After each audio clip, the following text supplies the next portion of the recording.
नमस्कार दोस्तों, कैसे आप लोग। मैं सूरज चौधरी आप सभी का स्वागत करता हूं आपके अपने बेहतरीन प्लेटफॉर्म स्टडी आईक्यू पर। आज की क्लास में मैं आपके सामने एक बहुत ही शानदार टॉपिक को डिस्कस करने जा रहा हूं, जहां से निश्चित ही हर पेपर के अंदर क्वेश्चन देखने को मिलते हैं। ये टॉपिक है कि जब भारत के अंदर किसी नए राज्य का गठन होता है, नए राज्य का निर्माण होता है, तो नए राज्य का निर्माण किस प्रकार से होता है, क्या इसका प्रोसेस होता है, कौन कौन सी संस्थाएं ऐसी हैं जो इसके लिए जिम्मेदार हैं और संवैधानिक प्रावधान इसका क्या रहा है। इन सभी की चर्चा मैं आज के इस सेशन में करूंगा। देखिए, जब मैं इस पूरे सेशन की बात करता हूं, जब मैं इस पूरे भाग की बात करता हूं, तो याद रखिएगा इसकी चर्चा होती है भारत के संविधान के।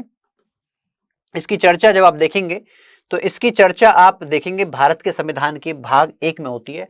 कहां पर चर्चा होती है? इसकी चर्चा भारत के संविधान की भाग 1 यानी कि पार्ट 1 के अंदर इसकी चर्चा है, जहां पर आर्टिकल 1 से लेकर के 4, आर्टिकल 1, आर्टिकल 2, आर्टिकल 3, आर्टिकल 4, चारों के चारों जो हैं वो इंपॉर्टेंट आर्टिकल हैं। चारों के चारों जो आर्टिकल हैं ये सभी के सभी इंपॉर्टेंट आर्टिकल हैं। तो आर्टिकल 1 की बात करें तो आर्टिकल 1 में क्या दिया है? आर्टिकल 1 में बताया गया है name and the territory of union, यानी कि जो आपका राष्ट्र है, जिस राष्ट्र में आप रहते हैं, सबसे पहले इसके बारे में जानकारी दी गई है, इसके नाम के बारे में। तो क्या बताया गया है? यहां पर नाम आपको दिए गए हैं दो। सबसे पहले इस देश में आप रहते हैं उसका नाम बताया गया, या तो आप इंडिया कहें या इसको आप भारत भी कह सकते हैं। इंडिया या साथ में भारत, ये दोनों के दो नाम आपको पार्ट 1 आर्टिकल 1 के अंदर बताए गए हैं। अब क्वेश्चन ये है कि सर ये दो नाम क्यों? ऐसा क्यों नहीं कि एक ही नाम हो सकता था? देखिए, एक नाम भी हो सकता था, लेकिन जो संविधान सभा के अंदर सदस्य थे, देश के अंदर जो मांग थी, वो मांग इन दोनों नामों को लेकर के थी कि एक तरफ जो लोग हिंदी कल्चर को फॉलो करते हैं, जिनको जो लोग कहते थे कि हम लोग भरत के वंशज हैं, महाराजा भरत के वंशज हैं, तो उनकी मांग थी कि हम लोग भारत फॉलो करेंगे। कुछ लोग इंडिया चाहते थे। तो नाम को लेकर कैसा घबराना, कैसे झंझट लेना, तो दोनों नाम हम लोगों ने रखे, इंडिया और भारत दोनों हम लोगों ने रखे। साथ में आर्टिकल 1 हमको बताता है टाइप ऑफ पॉलिटी के बारे में, यानी कि भारत के अंदर जो व्यवस्था होगी वो कैसी व्यवस्था होगी? भारत के अंदर व्यवस्था होगी यूनियन ऑफ स्टेट, यानी कि हम बात करें तो ये संघीय व्यवस्था की चर्चा करता है। ठीक है, ये संघीय व्यवस्था की चर्चा करता है। हमारा क्या? भारत राज्यों से मिलकर के बनेगा आर्टिकल 1। अच्छा, साथ में यहां पर कुछ चीजें आपको और देखने को मिलेंगी, जैसे कि यहां पर एक टर्म आती है टेरिटरी ऑफ इंडिया। एक टर्म है टेरिटरी ऑफ इंडिया। हालांकि इसके ऊपर मैं एक अलग से वीडियो बनाऊंगा, अलग से लेक्चर लूंगा, तो उसमें दोनों को और इसको अच्छे से एक्सप्लेन करूंगा। लेकिन अभी फिलहाल पार्ट 1 की बात आ रही, थोड़ा रेफरेंस में देते हुए चल रहा हूं हर चीज का। पहला यहां पर ध्यान रखिएगा, पहला यहां पर आता है टेरिटरी ऑफ इंडिया, दूसरा आता है यूनियन ऑफ इंडिया। इन दोनों टर्म को आप देखें तो दोनों के दोनों टर्म देखने में आपको एक जैसी लग सकती है, लेकिन दोनों के अंदर डिफरेंस है। जैसे कि आप टेरिटरी ऑफ इंडिया कहते हैं तो ये टर्म जो है वाइडर टर्म है, कंपैरिजन जब किससे करें तो यूनियन ऑफ इंडिया से, क्योंकि यूनियन ऑफ इंडिया का मतलब क्या है? भारत के अंदर राज्यों से मिलकर राज्य और संघ, तो यहां पर स्टेट्स की बात हो रही है। लेकिन जब आप टेरिटरी ऑफ इंडिया की बात करते हैं तो इसके अंदर स्टेट्स भी हैं, यूनियन टेरिटरी भी हैं, और इसके साथ साथ हमारे वो क्षेत्र जो हमारे देश के द्वारा कभी एक्वायर किए जाते हैं तो वो भी रखे जाते हैं। तो territory of India wider term है, याद रखिएगा इस बात को। ठीक है, तो ये सब चीजें आपको यहाँ पर आर्टिकल 1, आप थोड़ा सा रेफरेंस मैंने दिया है, पूरा नहीं पढ़ाया, लेकिन थोड़ा रेफरेंस में देता हुआ यहाँ पर चल रहा हूं। इसके बाद मैं बात कर रहा हूं यहाँ पर आपको नेक्स्ट जो हमको समझना है, creation of new states. Bharat के अंदर नए राज्य का गठन करना, नए राज्यों के अंदर नाम बदलना, उनकी सीमाओं को बदलना, ये सभी काम अगर होने तो कैसे होने, तो इसका पूरा का पूरा जो ब्यौरा है वो पूरा का पूरा ब्यौरा आपको आर्टिकल 2, आर्टिकल 3 और आर्टिकल 4 के अंदर देखने को मिल जाता है। जैसे कि आर्टिकल 2 की बात करें तो यहां पर एक टर्म लिखी गई है, देखो जरा ध्यान से, एडमिशन और एस्टेब्लिशमेंट ऑफ न्यू स्टेट्स, यानी कि वे स्टेट्स, वे राज्य जो पहले भारत के संघ यूनियन ऑफ इंडिया का हिस्सा नहीं है, अगर उन्हें हम भारत के अंदर लेकर के आना चाहते हैं तो वह काम। जैसे कि एग्जाम्पल के तौर पर अगर मैं लेकर के चलूं, सिक्किम जब भारत आजाद हुआ तो भारत यूनियन ऑफ इंडिया का कंप्लीटली हिस्सा नहीं था, एक प्रोटेक्टोरेट स्टेट के तौर पर ये भारत के साथ रह रहा था। लेकिन बाद में जब प्लेबिसाइड करवाया गया, यानी कि जनमत संग्रह सिक्किम के अंदर करवाया गया, तो वहां के लोगों ने कहा कि हम यूनियन ऑफ इंडिया यानी कि भारत के साथ परमानेंट उसका अभिन्न अंग बन करके रहना चाहते हैं। तो 1975 में 36वें संविधान संशोधन के द्वारा, 36 अमेंडमेंट के द्वारा इसे भारत के अंदर यूनियन ऑफ इंडिया के अंदर शामिल कर लिया गया। अगर उसके बाद हम बात करें कुछ और काम कौन से वाले, जैसे कि भारत के अंदर जो वर्तमान में राज्य हैं उनमें से किसी नए राज्य का गठन कर देना। जैसे कि 2014 के अंदर आंध्र प्रदेश को तोड़ करके उससे अलग करके बनाया गया तेलंगाना। ऐसे ही सन 2000 की बात करें तो छत्तीसगढ़, उत्तराखंड जिसको उत्तरांचल कहते थे, उत्तराखंड और झारखंड, इन 3 राज्यों का गठन किया गया। तो कई कहने का मतलब क्या है, भारत के अंदर किसी नए राज्य का गठन करना, और ये गठन कैसे करना, जो वर्तमान में राज्य हैं उन वर्तमान के राज्यों से अलग करना, उनसे तोड़ते हुए नए राज्य का गठन करना, या फिर आप कह सकते हैं किसी राज्य का 2 भागों में तोड़ देना, तो वो बात है। इसके साथ साथ अगर हम देखें किसी राज्य के नाम में बदलाव करना, किसी राज्य के नाम में ही बदलाव करना, जैसे उत्तरांचल बन गया क्या उत्तराखंड, किसी राज्य के नाम में बदलाव करना। इसके साथ साथ राज्य की बाउंड्री यानी कि उसकी सीमा के अंदर, उसके बॉर्डर्स के अंदर कोई बदलाव करना। साथ में लास्ट आप ध्यान रखेंगे राज्य के क्षेत्रफल में कोई बदलाव करना, उसके एरिया के अंदर कोई बदलाव करना। तो अगर इनमें से कोई भी काम करना है तो उन कामों को करने का क्या तरीका हो, कौन से वाले, ये काम, और साथ में आर्टिकल 2 एंड 3 को मैंने यहां पर खोल करके आप सामने रख दिया एज ए लेमन, आप इसको समझेंगे। तो अगर इनमें से कोई भी काम करना है तो उसका तरीका क्या है, वो आज की क्लास का सब्जेक्ट मैटर है। देखिए, जब आप इनमें से किसी भी काम को करने की बात करते हैं, तो आप इसका प्रोसीजर जरा समझ लीजिए।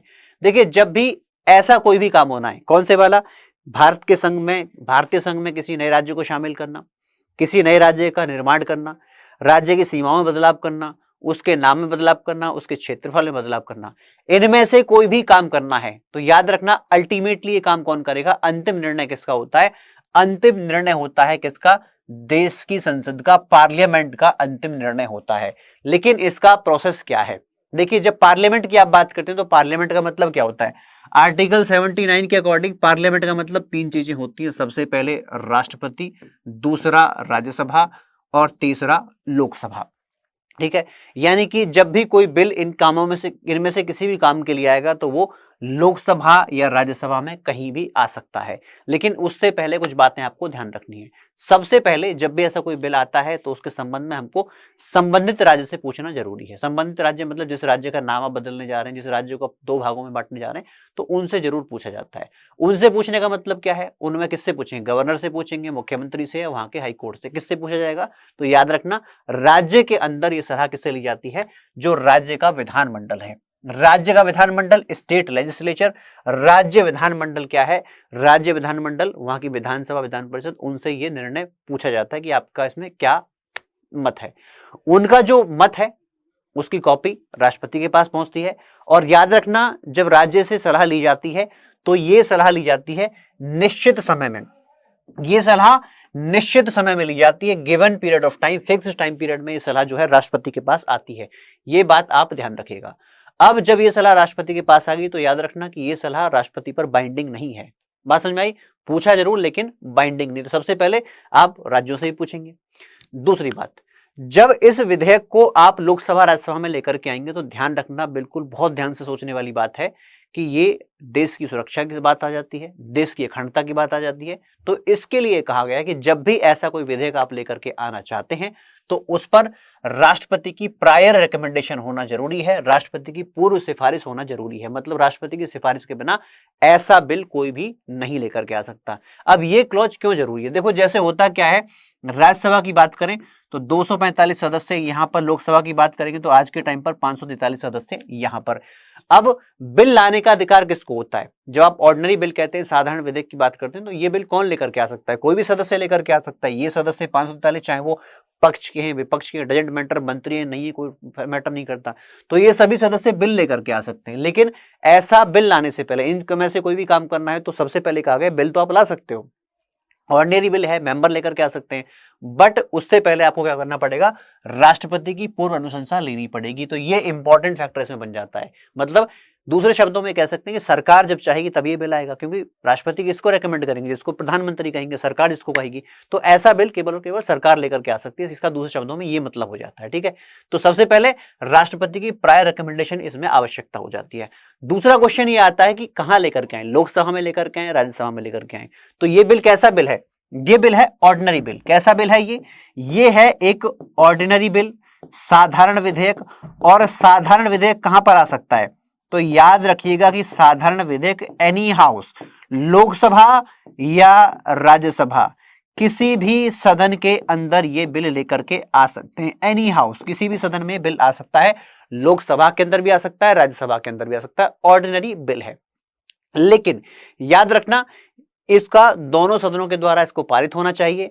और जब ऑर्डिनरी बिल है तो किस प्रकार के बहुमत से इसको पारित किया जाएगा, तो याद रखना इसको पारित किया जाएगा किस बहुमत से, इसको पारित किया जाएगा साधारण बहुमत से। ये भी आपको ध्यान रखना है, कैसे पारित करेंगे, साधारण बहुमत, ऑर्डिनरी बिल के द्वारा आप इस ऑर्डिनरी मेजॉरिटी के द्वारा आप इसको पारित करेंगे। अब ये ऑर्डिनरी मेजॉरिटी क्या है, ऑर्डिनरी मेजॉरिटी का मतलब आप समझिएगा, ऑर्डिनरी मेजॉरिटी का मतलब क्या है। ऑर्डिनरी मेजॉरिटी आप किसे कहेंगे, देखो जब आप वोटिंग की बात करते हो तो जिस दिन वोटिंग हो रही है उस दिन कुछ खास सदस्य आए होंगे। मान लीजिए मैं बात कर रहा हूं लोकसभा की, तो लोकसभा के अंदर 543 सदस्य हैं। अब ऐसा तो जरूरी नहीं कि सारे के सारे सदस्य उस दिन आए हों, तो हो सकता है मान लीजिए हमारे समझने के लिए उस दिन 412 सदस्य आए थे, लेकिन ये सारे जरूरी नहीं कि लास्ट तक बैठेंगे, तो कुछ सदस्य ऐसे थे जो बोर हो गए, बाद में उठ करके चले, कुछ काम आ गया, तो यहां पर लास्ट में कुछ सदस्य ही बचे। प्रेजेंट एंड वोटिंग सिर्फ 400 बचे। समझने बात को, आए कितने, 412। जरूरी नहीं कि सारे, हम सारे ही बुला सकते, लेकिन समझाने के लिए मैंने आपको क्या कहा, सिर्फ 412 आए।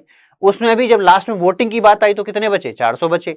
तो ऐसे केस में ऑर्डिनरी मेजॉरिटी आप कैसे निकालेंगे, उसका खास तरीका यही है, present and voting divided by 2 + 1। जैसे यहां पर 400 है प्रेजेंट एंड वोटिंग, तो 400 डिवाइडेड बाई 2 + 1 का मतलब क्या है, 201 सदस्य। अगर 201 सदस्यों ने कह दिया, लोकसभा के अंदर 201 सदस्यों ने कह दिया कि हम एक नया राज्य चाहते हैं, इसका मतलब है क्या है, लोकसभा चाहती है कि नए राज्य का गठन कर दिया जाए। और अगर इन्होंने मना कर दिया तो इसका मतलब क्या है कि लोकसभा नहीं चाहती कि ऐसा कोई राज्य का गठन किया जाए। बात समझ में आती है, यहां से पास होकर के बिल दूसरे सदन के पास जाएगा, दूसरे हाउस के पास जाएगा, वहां से इसको पारित किया जाएगा, पारित होने के बाद में राष्ट्रपति के पास जाएगा, और राष्ट्रपति महोदय क्या करेंगे, इस बिल पर अपना साइन कर देंगे और ये फिर जाकर के एक्ट बन जाएगा। तो उसको आप स्टेट रीऑर्गेनाइजेशन बिल के नाम से भी जान जाते हैं। जैसे अब बात करें Jammu and Kashmir reorganisation act, जिसके द्वारा विभाजन हुआ।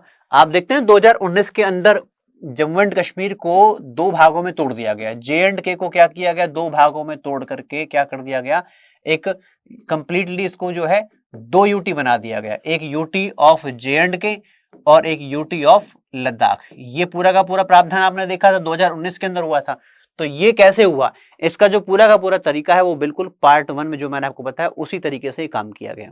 देश के गृह मंत्री बिल लेकर के आए, चर्चा होती है, पहले राज्यसभा के अंदर, फिर लोकसभा के अंदर, पारित होने के बाद, वोटिंग होने के बाद राष्ट्रपति महोदय साइन कर देते हैं, और 2019 से जम्मू एंड कश्मीर स्टेट नहीं रहता, 2 भागों में टूट जाता है, 2 भागों में इसको डिवाइड कर दिया जाता है। ऐसे ही अगर आप देखें 2020 के अंदर हमारी यूटी हुआ करती थी दादर एंड नगर हवेली, दादर एंड नगर हवेली, साथ में दमन एंड दीव, ये 2 यूटी अलग अलग होती थी, है ना। लेकिन प्रशासनिक कारणों को देखते हुए और चीजों को देखते हुए ये निर्णय लिया गया कि इनको क्या कर दिया जाए, यूनाइट कर दिया जाए, इकट्ठा कर दिया जाए। तो 2020 में एक नई यूटी बनाई गई, Dadar and Nagar Haveli and Daman and Diu, तो मिला करके इकट्ठी यूटी बना दी गई। ये भी किस तरीके से हुआ, ये भी इसी तरीके से हुआ। इसके साथ साथ 2014 के अंदर तेलंगाना का निर्माण हो, या फिर 2000 के अंदर छत्तीसगढ़, झारखंड, उत्तराखंड का निर्माण हो, इसका पूरा का पूरा जो प्रोसेस रहता है वो पूरा का पूरा प्रोसीजर वही रहता है। याद रखना कौन से वाला, भाग 1 वाला, ठीक है। अब आपको ध्यान रखना है क्या, आपको ध्यान रखना है कुछ खास बातें यहां पर जो आपको पेपर में पूछ ली जाती हैं। सबसे पहले क्वेश्चन कई बार ये पूछ लेता है आपसे, जो पूछा गया क्वेश्चन है कि किस किस की सलाह ली जाती है, किस किस को कंसल्ट किया जाता है।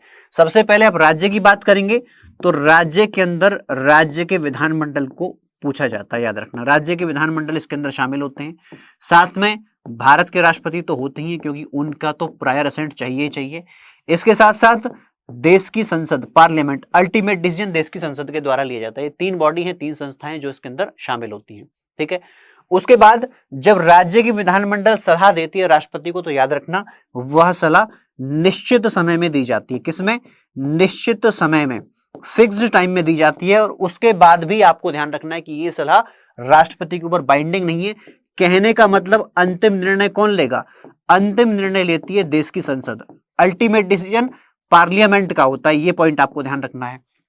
इसके साथ साथ आप ध्यान रखेंगे जब भी ऐसा बिल आएगा तो उस पर राष्ट्रपति की पूर्व अनुशंसा, प्रेसिडेंट की पूर्व अनुशंसा जरूरी है, प्रायर रिकमेंडेशन जरूरी है। ये बात आपको नहीं भूलनी है।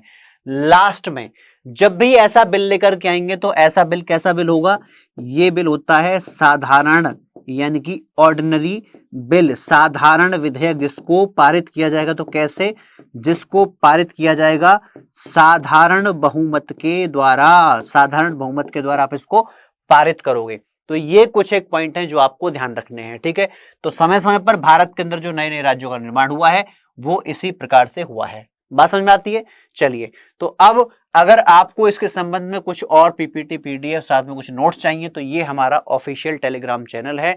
इस ऑफिशियल टेलीग्राम चैनल को आप ज्वाइन कीजिए। वहां पर आप मुझे भी पाएंगे, मैं भी वहां पर आपको मिलूंगा। You can direct contact with me. अभी तो यूट्यूब पर हो नहीं पाता है, लेकिन वहां पर आप डायरेक्ट मुझसे यहाँ पर कॉन्टेक्ट भी कर सकते हैं। तो इसको आइए ज्वाइन कीजिए, आपको पूरे पीपीटी, पीडीएफ सभी नोट्स आपको इस लिंक पर मिल जाएंगे। इसके साथ ही अगर मैं बात करूं तो आज की क्लास को यहीं पर समाप्त करने का समय आ गया है। छोटा सा कंसेप्ट लेकिन बढ़िया कंसेप्ट, क्वेश्चंस भी आते हैं। तो संवैधानिक तौर पर क्या प्रावधान है भारत के अंदर नए राज्य का निर्माण करने का, उसके नाम को बदलने का? जैसे समय समय पर राज्यों के अंदर, भारत के अंदर नए नए राज्यों की मांग होती रहती है। जैसे कि बात करें अगर बंगाल की तरफ चलेंगे तो गोरखालैंड की मांग है। ऐसे महाराष्ट्र की तरफ चलेंगे तो विदर्भ की मांग है। साथ में यूपी की बात करें, यूपी मध्य प्रदेश के क्षेत्र बीच में क्षेत्र है बुंदेलखंड, तो बुंदेलखंड की मांग भारत के अंदर देखने को मिल जाती है। तो ये बहुत सारी मांग भारत के अंदर राज्यों की है। अब अगर इन राज्यों का निर्माण होना है, इनके अंदर नाम बदलना है, इसकी सीमाओं को बदलना है, तो उसका क्या प्रावधान रहेगा? वो पार्ट 1 भाग 1 के तौर पर जो मैंने आपको बताया यही प्रावधान है, इसी को फॉलो करना होता है और यहीं से क्वेश्चन भी आ जाता है, ठीक है। तो चलिए इन्हीं शब्दों के साथ मैं आपसे लेता हूं इजाजत, फिर मिलते हैं एक नेक्स्ट वीडियो में। धन्यवाद, बाय बाय।